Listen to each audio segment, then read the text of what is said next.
আপনি লক্ষ্য করবেন যে বিএনপি প্রায় 5 মাস রাষ্ট্রের দায়িত্ব নিয়েছে, এখন পর্যন্ত কোথাও এই ধরনের ঘটনা ঘটে নাই। বরং আমি মনে করি হবিগঞ্জে যে ঘটনাটি ঘটেছে এটা একটা দুঃখজনক এবং এটা বিচ্ছিন্ন ঘটনা। কারণ আপনি জানেন আমরা এখন রাষ্ট্রের দায়িত্বে আছি, সুতরাং দেশটাকে শান্ত রাখা, জনগণকে আশ্বস্ত করা, এটাই কিন্তু আমাদের মূল কাজ হওয়া উচিত।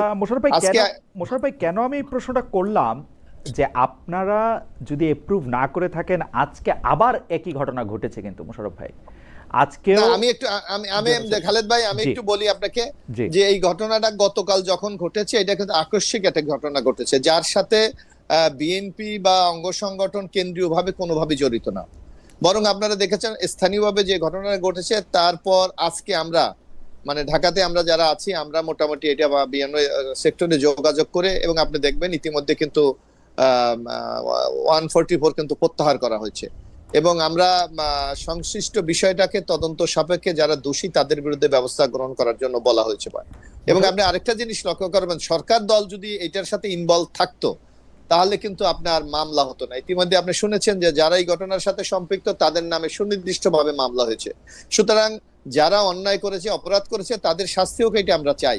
কিন্তু এটাও আপনাকে খেয়াল রাখতে হবে, আমরা যারা নেতৃত্বে আছি অথবা যারা আমরা জাতীয় পর্যায়ে নেতৃত্ব দেই, আমাদেরকেও কিন্তু সংযুক্ত হতে হবে।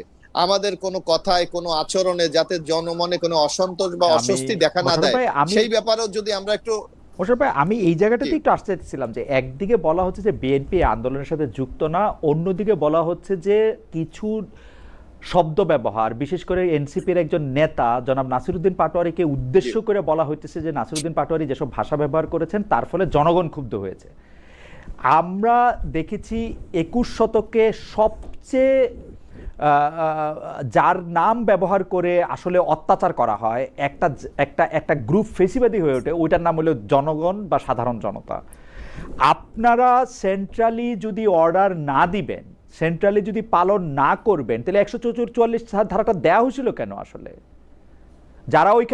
যারা ওইখানে আন্দোলন মানে মারামারি করলো তাদেরকে গ্রেফতার কেন করা হয় নাই? প্রশাসনকে তো আমরা দেখলাম, প্রশাসনের সাথে এনসিপি নেতৃবৃন্দের কি কথাবার্তা হয়েছে আসলে। না, আপনি একটু যদি বলেন, একটু ব্যাখ্যা যদি করেন। না না আমি একটু আমি যদি আপনি আমাকে যদি একটু শেষ করতে দেন তাইলে আপনি কি লক্ষ্য করবেন যে কালকের ঘটনাটা যেটা ঘটেছে এটা সম্পূর্ণ ছিল অনাকাঙ্ক্ষিত, এটা কোনোভাবে আমাদের দলের সাথে সম্পৃক্ত না। এখন আপনি বলেন যে জনাব পাটোয়ারি সাহেব যে বক্তব্যগুলি বাংলাদেশে দিচ্ছেন, নিশ্চয়ই আপনি নিউ ইয়র্কে থাকলেও বাংলাদেশের রাজনীতি, বাংলাদেশের নেতৃবৃন্দের আচরণ, চলাফেরা, কথাবার্তা, বক্তব্য নিশ্চয়ই আপনার নখদর্পণ। সেখানে আমরা সাম্প্রতিক কালে লক্ষ্য করেছি, আপনি দেখবেন যে গত নির্বাচনের সময় জনাব নাসিরউদ্দিন পাটোয়ারি সাহেব আমাদের একজন প্রবীণ নেতা, বাংলাদেশেরই প্রবীণ নেতা জনাব মির্জা আব্বাসকে যেভাবে উনি বিব্রত করেছে, এইটা কি কোনো রাজনৈতিক দলের নেতার কি কোনো কর্মকাণ্ড? বরং আমরা দেখেছি এইটা এমন সে আচরণ করেছে, দল কিন্তু তার বিরুদ্ধে কোনো ব্যবস্থা গ্রহণ করে নাই। পরবর্তী সময় যখন বিএনপি রাষ্ট্রীয় দায়িত্ব গ্রহণ করেছে, আপনি দেখবেন নাসিরউদ্দিন পাটোয়ারি বলছে, নানা জায়গায় বলছে বিএনপি কে পালিয়ে যাবেন, তারেক রহমানকে টেনে হেসড়ে নামাবো, আবার লন্ডন আপনাকে চলে যেতে হবে। আপনি বলেন আপনার এই 5 মাসে বিএনপির নেতৃবৃন্দের এমন কোন আচরণ বাংলাদেশে ঘটেছে জানিয়ে আমাদের এরকম টকশোতে আলোচনা করতে হয়? আমি তো চ্যালেঞ্জ দিয়ে বলতে পারি সারা বাংলাদেশে এই ধরনের কোনো ঘটনা এখনো ঘটে নাই। কারণ আপনি দেখবেন আমাদের নেতা জনাব তারেক রহমান এই দায়িত্ব গ্রহণ করার পর উনি বাংলাদেশ, ওনার স্লোগানই ছিল যে সবার আগে বাংলাদেশ। এই বাংলাদেশটাকে একটা পর্যায়ে নিয়ে যাওয়ার জন্য উনি কত ধরনের কর্মসূচি গ্রহণ করেছে আপনি দেখেন, যে মাননীয় প্রধানমন্ত্রী প্রোটোকল নিচ্ছেন আর সাধারণ জীবনযাপন করছেন, রাস্তায় ট্রাফিক জ্যামকে উনি মেনে চলছেন, ওনার চলাফেরায় আচার আচরণের মধ্যে একটা নতুন রাজনৈতিক সংস্কৃতি চালু করার চেষ্টা করছে। সেখানে যেই নেতা, এবং বাংলাদেশের সাম্প্রতিক আমরা একটা জরিপও দেখেছিলাম, সেই জরিপে আমরা দেখেছিলাম বাংলাদেশের 83% লোক তারেক রহমানের এই যে রাষ্ট্র পরিচালনাকে ওনারা সমর্থন করে। সুতরাং একমাত্র নাসিরউদ্দিন পাটোয়ারির আচরণ কথাবার্তা যদি আপনি একটু দেখেন, তাহলে যে কোনো মানুষ সংক্ষুব্ধ হবে কিনা একটু আপনার কাছে আমি বিনীতভাবে একটু অনুধাবন করার জন্য। মোশাররফ ভাই, আপনার শেষ হইলে আপনি এবং অভয় দিলে, অনুমতি দিলে আবার একটু বলি।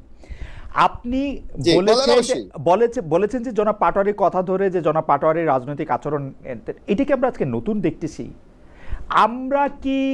আমরা কি সংসদে আপনাদের সদস্য দলের লোকজনদের গালাগালি করতে দেখি নাই? কবিতার নাম করে কথা বলতে দেখি নাই। আমরা যখন রাজনীতি করেছি মোশাররফ ভাই, আমি একটু আপনাকে স্মরণ করাই দিই, আমরা সেই সময়কার যিনি স্বৈরাচার শাসক এরশাদ সাহেবরে কি মানে যে কোনো তরুণ নেতৃবৃন্দই তো এরশাদ সাহেবরে গালি না দিয়ে আমরা কোনো বক্তৃতা শুরু করছি না।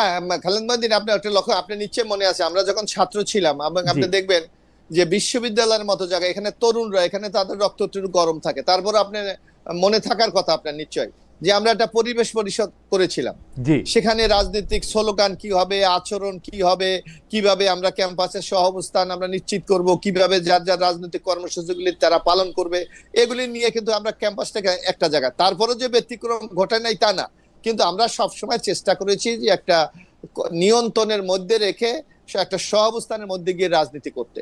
কিন্তু আপনি দেখবেন এই জাতীয় সংসদ, এখানে আমাদের সাইবুল আলম মিলন ভাই আছেন, যিনি একজন বয়োজ্যেষ্ঠ সংসদ সদস্য। আপনি দেখবেন আমার মনে হয় 2টি অধিবেশন শেষ হয়েছে, নেতৃবৃন্দ অত্যন্ত দায়িত্বশীলতার সাথে তারা ভূমিকা পালন করে সংসদকে কিন্তু একটা কার্যকরী সংসদের দিকে তারা নিয়ে যাচ্ছে। এবং বাংলাদেশের মানুষের যদি আপনি একটু পালসটা দেখেন, অথবা যদি আপনি একটু জরিপ করেন, অথবা যদি একটু পাবলিক ওপিনিয়ন নেন, আপনি দেখবেন যে অনেকে মনে করছে অনেকদিন পর এই জাতীয় সংসদটা কিন্তু একটা কার্যকরী সংসদের দিকে এগিয়ে যাচ্ছে। না মোশাররফ ভাই, এই যে ধরেন গালি দেওয়া বা কটু কথা বলা ভালো কি খারাপ, বাংলাদেশের সাধারণ জনগণ কি মনে করে? এটাকে কখনো অ্যাকসেপ্ট করে না। এটা আমি এটা কনফার্ম না। তাহলে তাকেও অ্যাকসেপ্ট করবে না, তাকে ধরে মাইর দিতে হবে কেন? তাকে ধরে মাইর দিতে হবে কেন? না না, মাইরের ব্যাপার না। এই যে আমরা বলছি তো, ঘটনাটা সম্পূর্ণ একটা বিচ্ছিন্ন ঘটনা, যার সাথে আমাদের কেন্দ্রীয় রাজনীতি বা কেন্দ্রীয় নেতৃত্বের কোনো সংযোগ ছিল না। আমরা যখনই এই ঘটনাটা আমাদের নজরে এসেছে, আপনি দেখবেন 144 দিয়ে যাতে কোনো ফার্দার কোনো ঘটনা না ঘটে সেই ব্যবস্থা আমরা গ্রহণ করেছি। এবং 144 ধারা কেন দেওয়া হয়েছিল? না, 144 না হলে আপনি হবিগঞ্জের অবস্থা দেখেছেন যে কি অবস্থা। হবিগঞ্জ তো বিএনপির একজন নেতার নেতৃত্বে বা কয়েকজন নেতার নেতৃত্বে, সংসদ সদস্যদের নেতৃত্বে এইটা মানে এক ধরনের উত্তেজনাকর পরিস্থিতি সৃষ্টি করে রাখা হয়েছিল। তো পুলিশের উচিত ছিল তাদের সেখান থেকে ভাগায় দেওয়া, তাই না? না, ধরেন শোনেন, একটা আমাদের দেশে একটা সংস্কৃতির মধ্যে আমরা দীর্ঘদিন ছিলাম, যারা খালেদ মহিউদ্দিন সাহেব, এই কালচার থেকে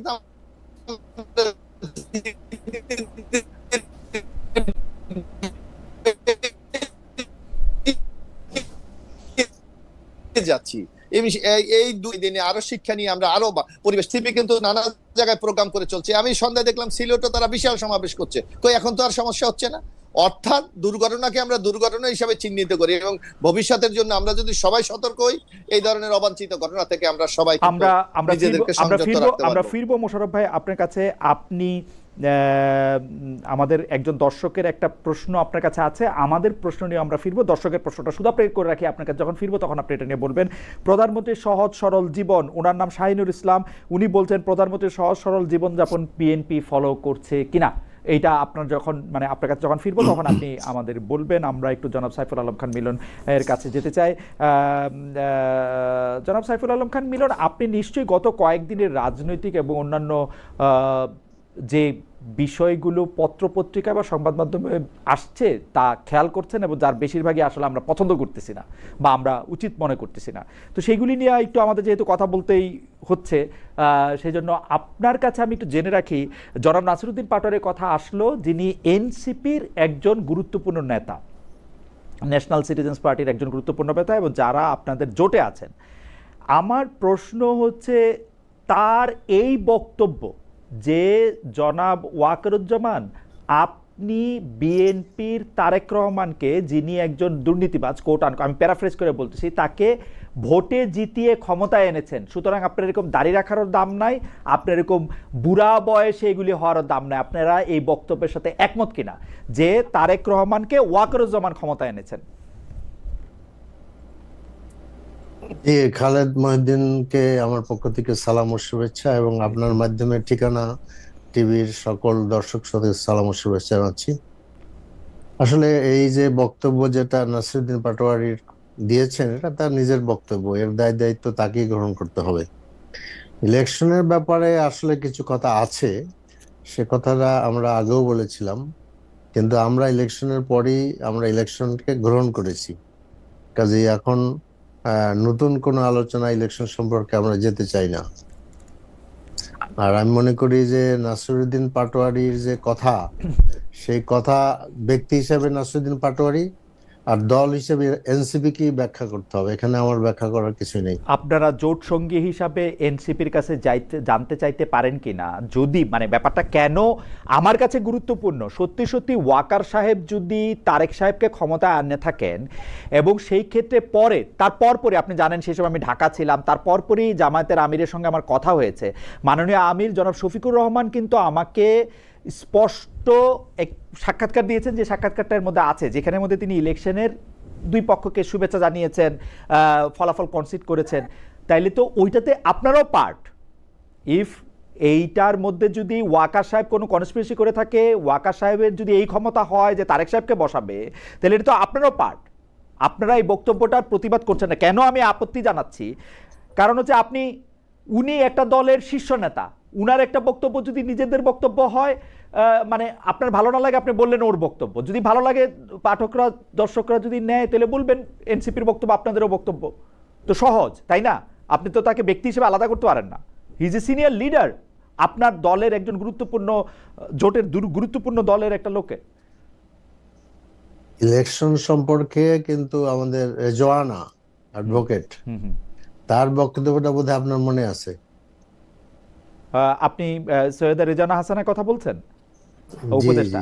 হ্যাঁ, মনে আছে, উপদেষ্টা মনে আছে, তার কথা মনে আছে তো? জি আছে। কাজে আমাদের বক্তব্য আমরা আগেও বলেছি, there is some ifs and buts, কিন্তু কনসিডারিং দ্য হোল সিনারিও আমরা পরিষ্কারভাবে এই নির্বাচনকে আমরা অ্যাকসেপ্ট করেছি।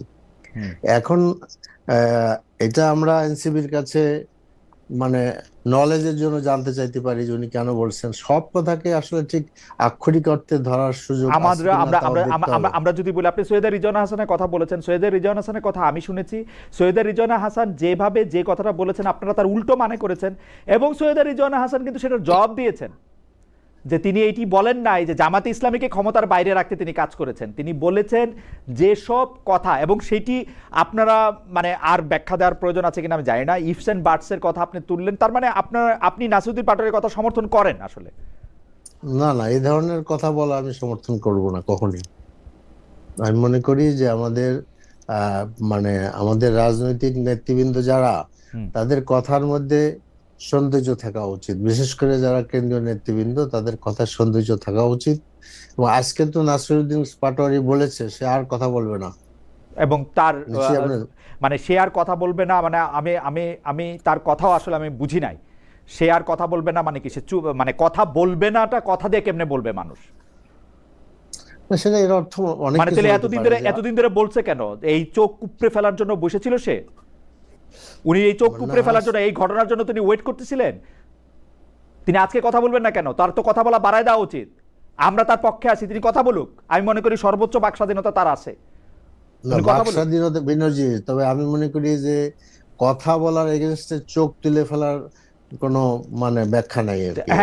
তার জন্য তো একটা ন্যায়ের পথে থাকতে হবে, তাই কথা বলতে হবে, বলে যাক কথা। আমি আরেকটু বলি। আপনি দেখেন এই হবিগঞ্জ, জি, এই হবিগঞ্জের কিন্তু একটা হিস্ট্রি আছে আর কি। হবিগঞ্জে এর আগেও অনেক মারামারি হয়েছে, আমাদের উপরে মারামারি হয়েছে, এর নায়ক একজনই ওখানকার। হ্যাঁ, তো হবিগঞ্জে মারামারি হলেও পুলিশের ভূমিকা মোটেই ভালো ছিল না, এবং পুলিশ আপনার সেই পুরাতন ধাঁচ নিয়ে তারা এনসিবির প্রোগ্রামে আপনার কোনো ভূমিকা পালন করে নাই, তাদেরকে প্রোটেক্ট করে নাই, বরঞ্চ আক্রমণকারীদেরকেই তারা প্রোটেক্ট করেছে। এরপরে দেখা যায় তারা ট্রাক দিয়ে এনসিবির লোকদের যাত্রা বন্ধ করতে গেছে। ভাগ্যিস সেখানে বালু ছিল না, তাহলে একেবারে মিলিয়ে যেত টোটালি। হ্যাঁ, তারপর সাজ্জিদ যখন প্রোগ্রাম শেষে রওনা দিল তখন তার গাড়ির গ্লাস ভাঙা হয়েছে। এরপর আমি আরেকটা কথা খুবই গুরুত্বপূর্ণ মনে করি, আপনি দেখবেন যে আমাদের ডক্টর মিতু সে সেখানে ছিলেন, তিনি একজন মহিলা, তার সাথে ধস্তাধস্তি করছে পুরুষ পুলিশরা আর কি। এবং ধস্তাধস্তির যে পিকচার আমি দেখেছি, যেই পিকচারটা মোটেই আমাদের জন্য গ্রহণযোগ্য না। ওকে, আমার মনে হয় যে মিলন ভাই এখানে আরেকটু কথা বলা দরকার, সেটা হলো যে আমাদের দেশে এই অবস্থা কেন সৃষ্টি হবে যে আমরা কোনো প্রোগ্রাম করতে গেলে আপনি আক্রমণ করবেন? এটা তো হইতে পারে না। আর এইটা ছিল জুলাই আপনার পদযাত্রা, তাহলে কি জুলাইয়ের এগেনস্টে আপনারা এটা করলেন কিনা? তারপরে আমার কথা হলো যে যদি কেউ অন্যায় করে থাকে, যদি এরকম হয় যে নাসিরউদ্দিন পাটোয়ারির কথার কারণে সংক্ষুব্ধ হয়েছে, সেটার আইন আছে, সেখানে করেন। ওকে, নাহলে নাসিরউদ্দিন আমার মনে হয় যে পাটোয়ারি ভাইকে আপনার বক্তব্য আমরা বুঝতে পারছি মিলন ভাই। আমি মিলন ভাই আপনার দৃষ্টি একটু দিতে চাই হচ্ছে রাজশাহী বিশ্ববিদ্যালয়ের দিকে। সেইখানে ছাত্রলীগ বা কথিত ছাত্রলীগ একজনকে পরীক্ষা কেন দিতে দেওয়া হচ্ছে, কেন সে এইখানে যাচ্ছে, কেন সে এখানে আসছে, এই কথা বলে প্রকাশ্যে ছাত্র মানে রাকসুর জিএসকে আমরা বেলচা হাতে আক্রমণ করতে দেখছি। আর রাকসুর যিনি ভিপি আছেন তিনি সাংবাদিকদের শাসাচ্ছেন, আপনারা তো মিষ্টি মিষ্টি কথা কেন বলেন, আপনাদেরকেও আমরা দেখে নিব। এই ব্যাপারে জামাত ইসলামীর অবস্থান কি? আপনি জামাত ইসলামীর কেন্দ্রীয় পরিষদের সর্বোচ্চ পরিষদের সদস্য। এই অন্যায়ের পিছনে মানে কিছু হইলেই আম্মার তারপরে আয়সা বলে আমি তো কোনোদিন শিবির করি না, আমি তো কোনোদিন জামাত করি না। ঠিক আছে, শিবির জামাত আপনারা করেন না, কিন্তু জামাত ইসলামী তো সব অন্যায়ের প্রতিবাদ করে। ওইখানে তাদেরকে কে বলছে যে ছাত্রলীগরে বইলা তাদেরকে মারতে হবে? আমরা কিন্তু এই আম্মারকে কয়েকদিন আগে দেখেছি, উনি বিশ্ববিদ্যালয়ের অধ্যাপকদের রুমে ঢুকে উনি কেন কাজ করছেন, পড়াচ্ছেন, সেগুলি ব্যাপারেও তিনি শাসাচ্ছেন। এটা কোন দুনিয়া আসলো? মানে যা যা কিছু ছাত্রলীগ করছে তা কিছু এখন শিবির বা শিবির সমর্থক বা আপনাদের সমর্থকরা করবেন। মিলন ভাই, আপনি এইটারে কিভাবে দেখেন? আচ্ছা, আগে দেখি আমি ছবিটা কিন্তু ঠিক মতো আসতেছে না আমার ছবিটা, এটা না আমার মনে হয় যে আপনার ছবিটা ঠিক আছে একদম, কিন্তু আপনি একটু হয়তো সোজা হয়ে যদি একটু থাকতে, আমি আপনাকে দেখতে পাচ্ছি পরিষ্কার। আপনি ঠিক আছে, অসুবিধা নেই। জি জি আচ্ছা, আমি একটু পিছনে যেতে চাই আর কি। জি। রাজশাহী ইউনিভার্সিটিতে আমাদের মেলা রক্ত ঝরেছে। 1983-তে আমি যখন শিবিরের সেক্রেটারি জেনারেল, আপনি হয়তো জানেন যে আমি শিবিরের কেন্দ্রীয় সভাপতি ছিলাম।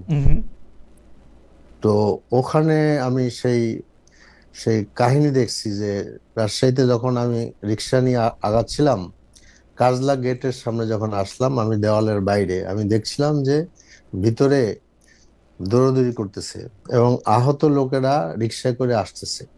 আমার সাথে ডক্টর জাহাঙ্গীর ছিলেন, যে এবার ইলেকশন করেছে জাতীয় সংসদে। জাহাঙ্গীর ভাইকে আমি জিজ্ঞেস করতেছিলাম এরা কারা? তিনি বলছেন শিবিরের। এরা কারা? শিবিরের। এরা কারা? শিবিরের। অসংখ্য শিবিরের ছেলেদেরকে সেখানে আহত করা হয়েছে। দিস ইজ জাহাঙ্গীরনগর ইউনিভার্সিটি, এবং এখানে বহু লোক, রাজশাহী ইউনিভার্সিটি, এখানে শিবিরের প্রচুর রক্ত ঝরছে।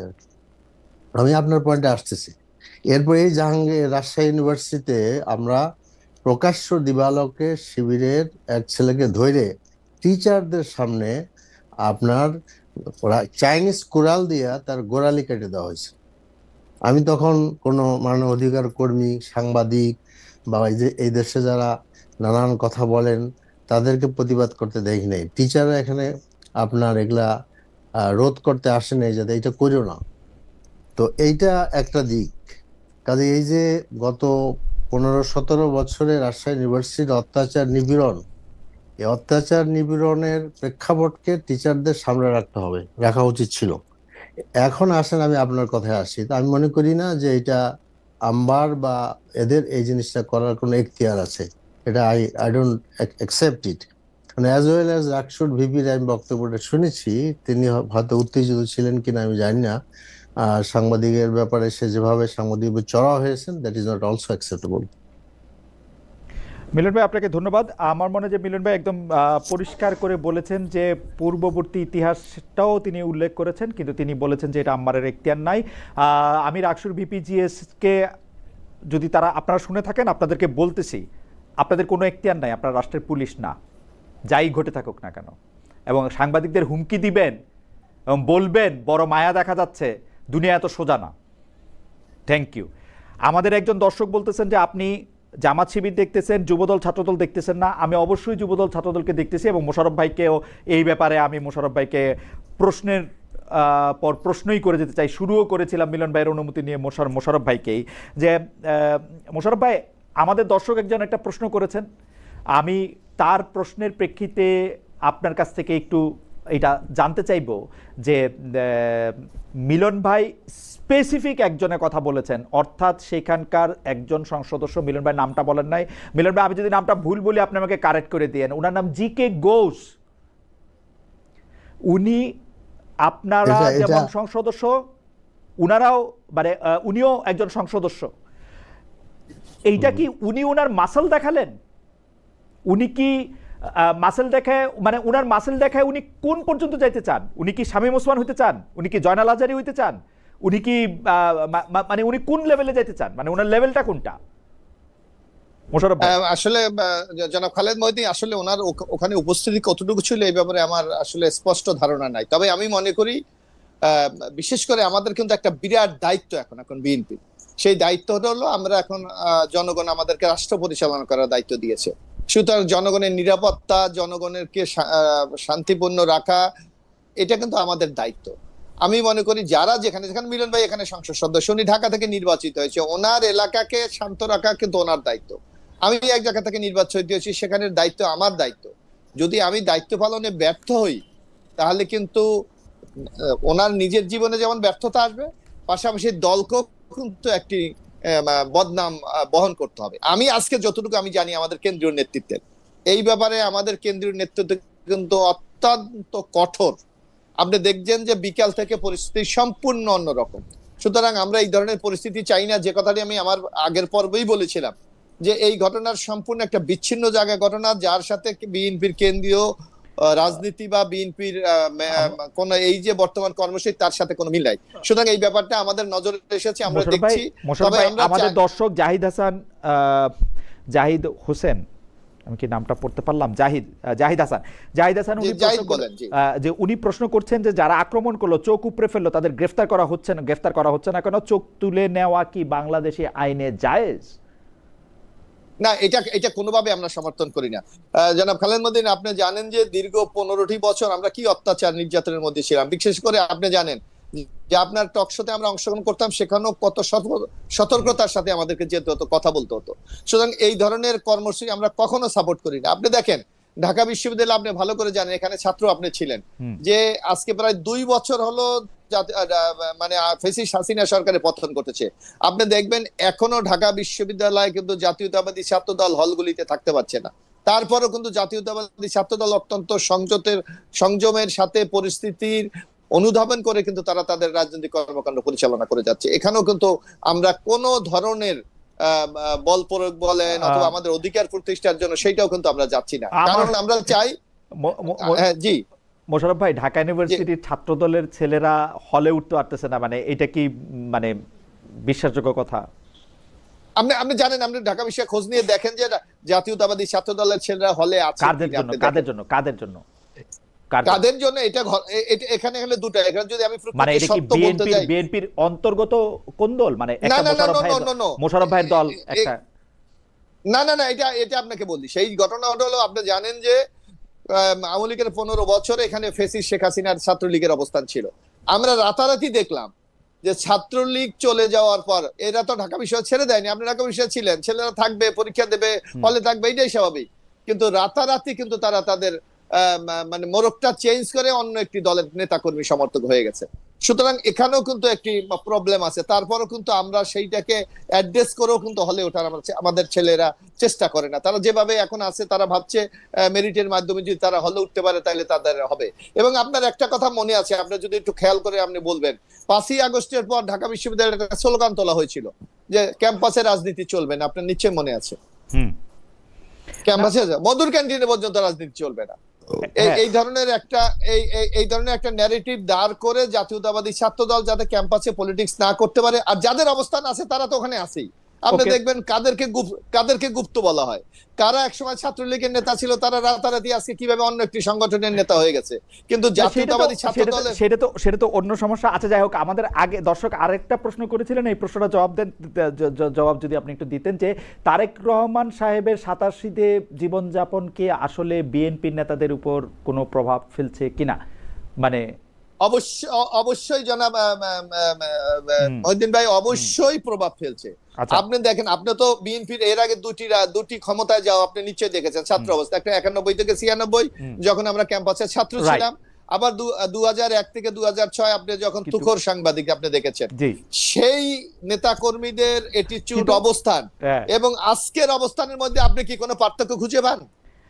আমি কিন্তু সরলভাবে কি দেখি মোশাররফ ভাই, আমি আপনাকে বলি, আমি সরলভাবে দেখি যে বিএনপি প্রতিশ্রুতি ভঙ্গ করে তার নিজস্ব নেতা কর্মীদের এখানে প্রশক বানাইতেছে, ওইখানের মধ্যে তারা দিচ্ছে, ব্যাংকের মধ্যে তারা তাদের লোক দিচ্ছে, বিভিন্ন মানে 15টা না 20টা জেলা মানে মেয়রাল অফিসে, জেলা পরিষদে, সবগুলি জায়গায় অনির্বাচিত লোকগুলিরে বসাইতেছে, তারা তাদের মতো করে করছে। আমি কিন্তু দেখি মোশাররফ ভাই, আপনি হয়তো আলাদা, কিন্তু আমি একটু বলি আপনাকে, এখানে আমি একটু বলি যে আপনি জানেন যে রাষ্ট্র ক্ষমতায় কে? আজকে ইউনূস সরকার যখন ক্ষমতা ছিল তখন এই যে আপনার মব কালচার, প্রশাসন, আইন শৃঙ্খলা রক্ষা বাহিনীর চরম অবনতি, নগ্ন দলীয়করণের কারণে তারা কিন্তু একটা বিরাট সংকট তৈরি করেছে। এখন এদেশের জনগণ টুটান মেজরিটি দিয়ে বিএনপিকে রাষ্ট্র দায়িত্ব অর্পণ করেছে। এখন আপনি কি চান না যে আমাদের শহরগুলি নির্বিঘ্নে তারা তাদের দায়িত্ব পালন করে জনগণকে স্বস্তি দেয়? আজকে যদি এই শূন্য জায়গায় থাকতো, তাইলে আজকে দেখেন ঢাকা সিটি কর্পোরেশন, আপনি নিশ্চয়ই নিউ ইয়র্কে থাকলে আপনি খোঁজ রাখেন যে ঢাকা সিটি কর্পোরেশন অন্যান্য সিটি কর্পোরেশন গুলিতে আজকে যে সেবাটা দেওয়া হচ্ছে তাতে জনগণ স্বস্তিতে আছে না জনগণ অস্বস্তিতে আছে? আমার কাছে মনে হয় যে জনগণ স্বস্তিতে আছে কি অস্বস্তিতে আছে সেটি মোশাররফ ভাই আপনি আমার থেকে আরো ভালো বলতে পারবেন, কারণ আপনি জনঘনিষ্ঠ একজন মানুষ, আপনার কাছে আপনার কনস্টিটিউয়েন্সির লোকরা আসে কথা বলে। কিন্তু আমরা একটু মিলন ভাইয়ের কাছে যাই, আপনার কাছে ফিরে আসি। আমি একটু শেষ করি। আপনি দেখবেন আমাদের প্রশাসনে, আপনি তো ভালো করে জানেন, মোর দ্যান 13 থেকে 14 লাখ কর্মচারী আছে, কর্মকর্তা কর্মচারী আছে। আপনি দেখেন, আমি হিসাব করে দেখেছি, এই যে অভিযোগটা একটা ন্যারেটিভ বিএনপির বিরুদ্ধে দাঁড় করা হচ্ছে, টোটাল এখন পর্যন্ত একটা গভর্নমেন্ট ক্ষমতায় গিয়েছে, এখন পর্যন্ত 20 জন দলীয় লোককে কোথাও বসে নাই। আপনি এর বেশি সংখ্যা বলতে পারবেন না, 20 জন বা 22 জন এরকম। তো এই ছোট্ট একটা সংখ্যা দিয়ে মোশাররফ ভাই গইনা বলতেছেন? আমি বলি আপনি প্রধানমন্ত্রী, যেটি সর্বোচ্চ সরকারি চাকরি যেগুলিকে বলে, সেই সচিবদের বেশিরভাগই চুক্তিভিত্তিতে নিয়োগ করা হয়েছে এবং তাদের বিএনপি ডিএনএ টেস্ট করে আনা হয়েছে। মেয়রাল অফিসে ঢাকা আমি একটু আপনার বলি, আপনি নিশ্চয় জানেন যে আওয়ামী লীগের আমলে প্রায় 800 লোকের মতো লোককে ওএসডি করা রাখা হয়েছিল, অথবা অনেককে কোনো জায়গায় পদায়ন করে নাই।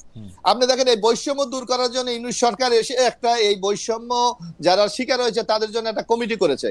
700 লোককে তখন সচিব, এডিশনাল সচিব, জয়েন্ট সেক্রেটারি নানাভাবে তাদেরকে পদায়ন করেছে এবং বেতন সহ তাদেরকে ফেরত দিয়েছে। আপনি সেখান থেকে কত 11 জন কি 12 জন সচিবকে চুক্তিভিত্তিক নিয়োগ দিয়েছে। এখন এর আগের গভর্নমেন্টগুলো, আপনি 20 জনের কথা বললেন তো মোশাররফ ভাই, আমি আপনার আরো মোশাররফ ভাই, আমাদের দুজনের একটু বেয়াদবি হয়ে যাচ্ছে। মিলন ভাইয়ের কাছে একটু যাই। মিলন ভাইয়ের কাছে যাই। মিলন ভাই, আমরা জুলাই আন্দোলনের যে স্পিরিটের কথা শুনি আর কি, নতুন রাজনৈতিক বন্দোবস্তের কথাও যেটা বলা হয়, সেখানে অন্যতম একটা বিষয় ছিল যে ছাত্র শিক্ষক রাজনীতি, যেটার কথা আপনি জুলাই স্পিরিটের কথা আপনি বলছেন, ছাত্র শিক্ষক রাজনীতির কথা মোশাররফ ভাই বলছে। তাতে ছাত্র শিক্ষক রাজনীতি থাকলেও তাতে লেজুর বৃত্তি থাকবে না, এটা ছিল হচ্ছে আমাদের একটা স্পিরিট আমি মনে করি। কিন্তু আমরা দেখলাম যে নির্বাচনে, মানে এই সর্বশেষ জাতীয় সংসদ নির্বাচনে ডাকসুর ভিপিজিএসরা সরাসরি দাঁড়িপাল্লার পক্ষে মাঠে নেমেছিলেন। ডাকসুর মেয়াদ শেষ হওয়ার আগে সেই ভিপিকে আবার দক্ষিণ ঢাকার মেয়র পদে প্রার্থী ঘোষণা করেছে জামাত ইসলামী। আমরা খুব জুলাই স্পিরিট দেখতে পাচ্ছি এখানে, মিলন ভাই। জি, আমি একটু মোশাররফ ভাইয়ের কথা একটু আসি আর কি। জি, শিওর। কারণ মোশাররফ ভাই তো ঢাকা ইউনিভার্সিটির ভিতরেই থাকেন, তা আপনি জানেন কিনা? হ্যাঁ, জানবো না। তো মোশাররফের কথায় মনে হলো যে আমরা বিএনপি সরকার বিভিন্ন জায়গায় যে সমস্ত প্রশাসক নিয়োগ করছেন সেটা যথেষ্ট না, তাদের আরো নিয়োগ করা দরকার। 11টা প্রতিষ্ঠানে দলের লোকদেরকে নিয়োগ করছেন। আমাদের রাজশাহী সে বুলবুল ভাই, তাকেও নিয়োগ করা হয়েছে এবং বন বিভাগের দায়িত্বশীলকে বনের দায়িত্ব দেওয়া হয়েছে। এরপরে আপনার পুরা জায়গায় সারা বাংলাদেশে প্রশাসক নিয়োগ করা হয়েছে। আমাদের ঢাকা কিন্তু আপনি কি চান আওয়ামী লীগের লোকদের নিয়োগ দিবে না? আমি একটু আসতেছি। আমাদের রূপগঞ্জে ইউনিয়ন দেওয়া হয়েছে, তাদের এতে মোশাররফ ভাইয়ের মেসেজটা খুব ক্লিয়ার। ইউনিয়ন পরিষদে কিভাবে দেওয়ার তো সুযোগ নাই। জেলা আমি একটু পরিষদে কথা দেওয়া হয়েছে বলি। ভাই, আপনি জেলা পরিষদে দেওয়া হয়েছে, বিভিন্ন না, জায়গায় উনি যেখানে দেওয়া- মিলন ভাই বলছে যে ইউনিয়নে দেওয়া হচ্ছে। আম, আচ্ছা আচ্ছা মোশাররফ জি। ভাই, আ- আপনার আপনার কথার সময় আমি কথা বলবো না আর কি। না, সরি সরি সরি। হ্যাঁ, আচ্ছা আচ্ছা, না মিলন ভাই আপনি বলেন, আর মিলন ভাই আপনি বলেন। আমি ইনশাল্লাহ যদি সুযোগ হয় মোশাররফ ভাইকে সংসদে ওইটা দেখাই দিব, প্রজ্ঞাপনটা রূপগঞ্জের আর কি। কারণ এইটা তো কথা ছিল না, কথা ছিল যে সব জায়গায় আমরা ইলেকশনের মাধ্যমে আসবো আর কি, লোকাল মানে গভর্নমেন্টে। কিন্তু সেটা আমরা ব্যতিক্রম দেখলাম আর কি, লোকাল গভর্নমেন্টে আমরা ব্যতিক্রম দেখলাম। তো এখন আমরা লেজুর বৃত্তির কথা আমাদের খালেদ ভাই বলেছেন। জি। লেজুর বৃত্তি বলতে আমি কতগুলো জিনিস বুঝি, আমি শিবিরের সভাপতি ছিলাম তো। হুম তো মোশাররফ ভাইও ছাত্র দলের নেতা ছিলেন, কাজে মিল আছে আর কি। হুম লেজুর বৃত্তি বলতে বোঝা যায় যে আসলে সিদ্ধান্ত গ্রহণ করা, সিদ্ধান্ত গ্রহণ করার ক্ষমতা, প্রোগ্রাম দেওয়া না দেওয়া ইত্যাদি বিষয়ে আমাদের ছাত্র সংগঠনের স্বাধীনতা আছে কিনা, এবং মানে আমাদের তাদের সেট আপ ইত্যাদি ক্ষেত্রে আপনি যদি পাশাপাশি রাখেন ছাত্র শিবির, ছাত্র দল, এখন তো ছাত্র লীগ নাই, যদি পাশাপাশি রাখেন তাহলে দেখবেন যে ছাত্র শিবিরের সেট আপ প্রতি বছর ফি বছর আপনার ইলেকশন হয়ে যাচ্ছে আর কি। আর ছাত্র দলের কবে হয়েছে এটা আমি বলতে পারবো না, এটা মোশাররফ ভাই আমাদের এটা একটু আপনি মনে রাখেন যে উনার মিলন ভাইয়ের পয়েন্টটা, সরি মিলন ভাই মোশাররফ আপনি ভাই বলেন, বলে। কন্টিনিউ করেন জি। আমি খুব অদ্ভুত ভাবে ভাবি যে বিএনপি, আওয়ামী লীগ, ছাত্র দল, ছাত্রলীগ, এদের বছর পর বছর কোনো নির্বাচন হয় না। হুম এবং আপনার জেলার জেলা সংগঠন, তারপরে উপজেলার সংগঠনে আমাদের এই সমস্ত রাজনৈতিক দলের সবাই আহ্বায়ক থাকে, সভাপতি হইতে পারে না।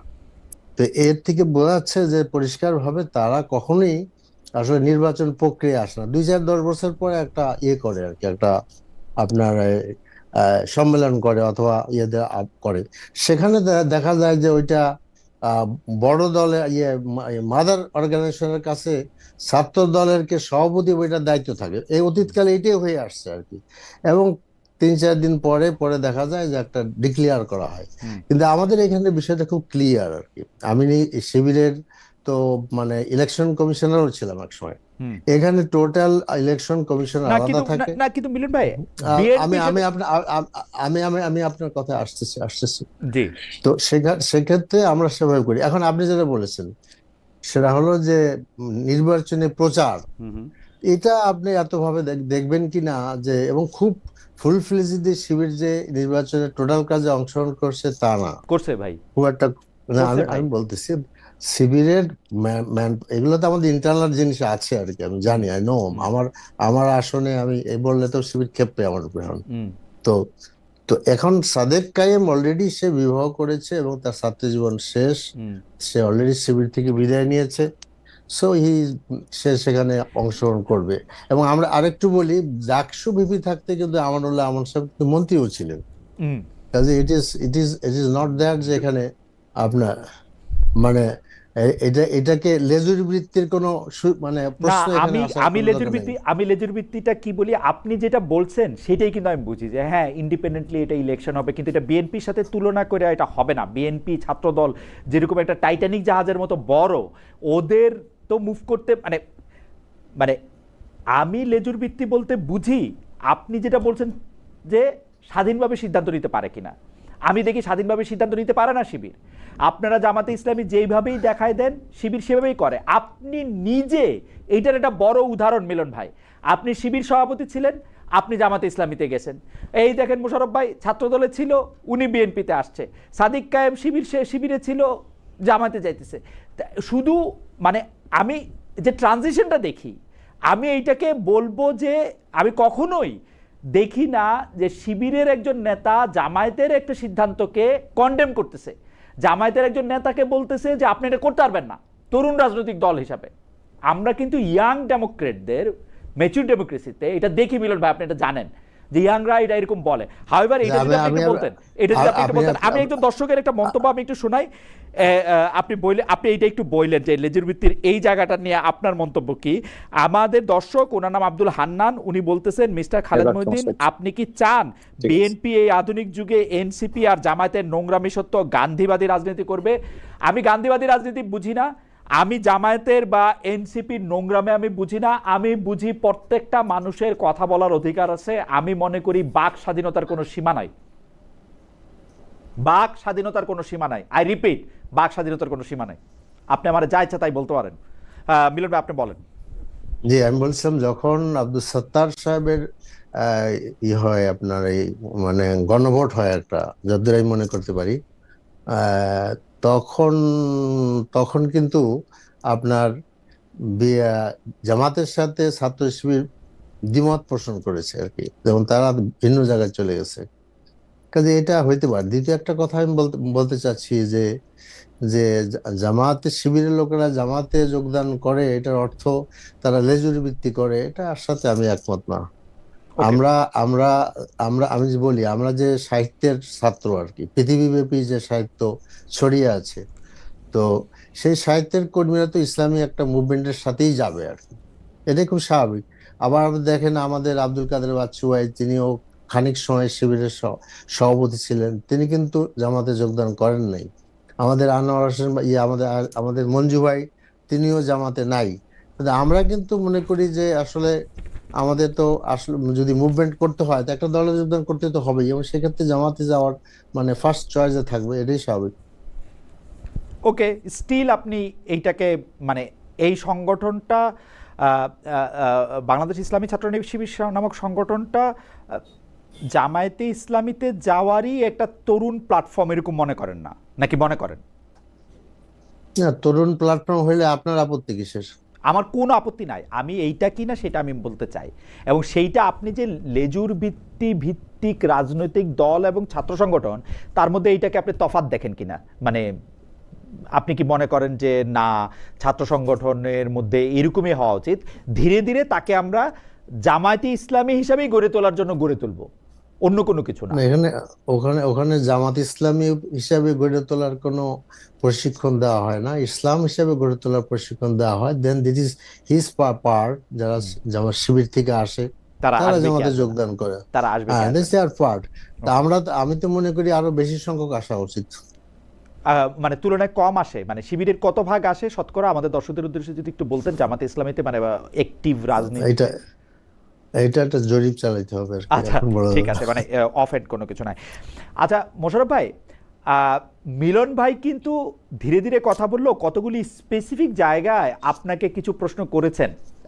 এর মধ্যে একটা গুরুত্বপূর্ণ প্রশ্ন হচ্ছে যে আপনারা জুলাই পদযাত্রার মধ্যে যে আক্রমণটা হইল, সেটা আপনার জুলাইয়েরই বিপক্ষে কিনা, আপনি এই ব্যাপারটা একটু অ্যাড্রেস করবেন। আমাদের প্রশ্ন, জুলাই সনদের যে ব্যাপারগুলি নিয়ে বিএনপি আপত্তি করলো, এর কোনোটা করলে কিন্তু বিএনপির কোনো ক্ষতি হইতো না। যেগুলি করলে ক্ষতি হতো না, আমি বলি বিচার বিভাগের জন্য আলাদা সচিবালয় করা, গুম কমিশন করা, এগুলি সরকারের মানে মানে এগুলি করলে কিন্তু বিএনপির ক্ষতি হইতো না। কিন্তু বিএনপি কিন্তু কেন জানি দেখাইতে চায় যে জুলাই সনদ বা জুলাইটা তাদের কাছে কোনো বড় ব্যাপার না। এটার কারণ কি আসলে মোশাররফ ভাই, একটু যদি বলতেন? মানে জুলাইয়ের সাথে কি কোনো সংঘাত আছে, যেহেতু নেতৃত্বটাতে আপনি? না না না না, আমাকে একটু দেন তাহলে আমি বলি। জি জি, না জনাব খালেদ মহিউদ্দিন, আপনি একটি লক্ষ্য করবেন জুলাই এখানে একটু ডিফারেন্স মনে আছে, আর একটু খুব সূক্ষ্ম ডিফারেন্স আপনি একটু লক্ষ্য করতে হবে। সেটা হলো জুলাই সনদ বাস্তবায়নে আমাদের মধ্যে কিন্তু কোনো সমস্যা নাই। আপনি লক্ষ্য করেছেন যে আমাদের জনাব মাননীয় প্রধানমন্ত্রী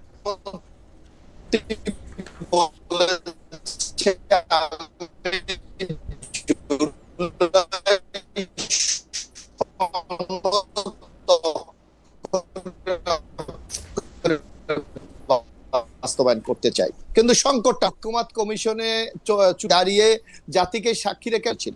এখন আমাদের খেয়াল রাখতে হবে কি স্বাক্ষর করেছিল সেদিন আমরা, জামাত ইসলামী, অন্য যারা ছিলেন, সেটা হলো জুলাই সনদ। কিন্তু আপনি দেখবেন, আমরা দেখলাম 23 দিন কি 24 দিন পর একটি জুলাই আদেশ জারি করা হলো, যেই আদেশের সাথে জুলাই সনদের অনেকটা পার্থক্য আমরা সেদিন লক্ষ্য করেছিলাম। যদি আপনি দেখেন, জুলাই সনদে ছিল নোট অফ ডিসেন্ট, কিন্তু আদেশে সে নোট অফ ডিসেন্টকে সম্পূর্ণভাবে অবজ্ঞা করা হয়েছে।